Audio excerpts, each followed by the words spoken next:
চীনের পূর্বাঞ্চলের বেজিয়াং প্রদেশে শক্তিশালী টাইফুন বাভি আঘাত হেনেছে। দেশটির রাষ্ট্রীয় সংবাদ মাধ্যম জানিয়েছে, স্থলভাগে প্রবেশের পর টাইফুনটি ধীরে ধীরে উত্তর পশ্চিম দিকে অগ্রসর হচ্ছে এবং ক্রমান্বয়ে দুর্বল হয়ে পড়বে বলে আবহাওয়াবিদদের ধারণা।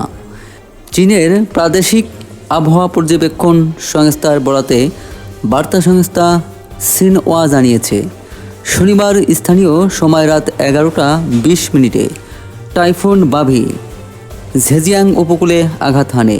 এর আগে এটি জাপানের দক্ষিণাঞ্চলীয় দ্বীপপুঞ্জ ও তাইওয়ানে প্রবল বাতাস এবং ভারী বৃষ্টিপাতের সৃষ্টি করে। এক সপ্তাহের কিছু বেশি সময়ের মধ্যে এটি চীনে আঘাত হানা দ্বিতীয় টাইফুন। এর আগে দেশটির দক্ষিণাঞ্চলে আঘাত হেনেছিল টাইফুন মাইসাক।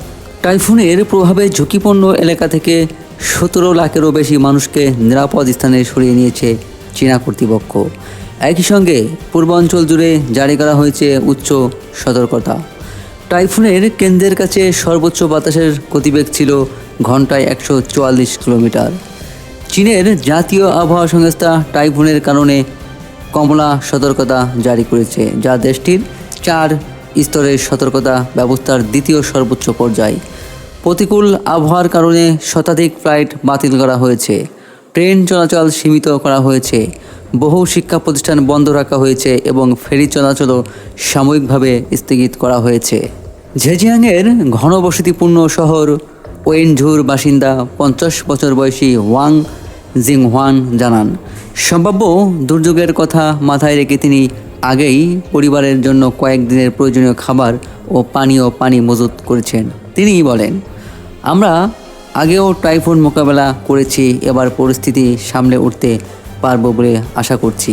এদিকে টাইফুন বাভি ও শক্তিশালী দক্ষিণ পশ্চিম মৌসুমি বায়ুর প্রভাবে ফিলিপাইনে ভারী বৃষ্টিপাত অব্যাহত রয়েছে।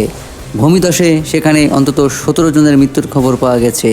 অন্যদিকে তাইওয়ানে প্রবল বাতাস ও ভারী বৃষ্টির কারণে অন্তত 134 জন আহত হয়েছেন। পিচ্ছিল সড়কে মোটরসাইকেল দুর্ঘটনায় আহতের সংখ্যাই বেশি। এছাড়া প্রায় 14,210 জনকে নিরাপদ স্থানে সরিয়ে নেওয়া হয়েছে। তাইচুং শহর ও ওয়ালিয়ান কাউন্টিতে ব্যাপক সতর্কতা নেওয়া হয়েছে। পরিস্থিতির কারণে তাইওয়ান জুড়ে স্কুল, অফিস এবং অধিকাংশ রেস্তোরাঁ সাময়িকভাবে বন্ধ রাখা হয়েছে।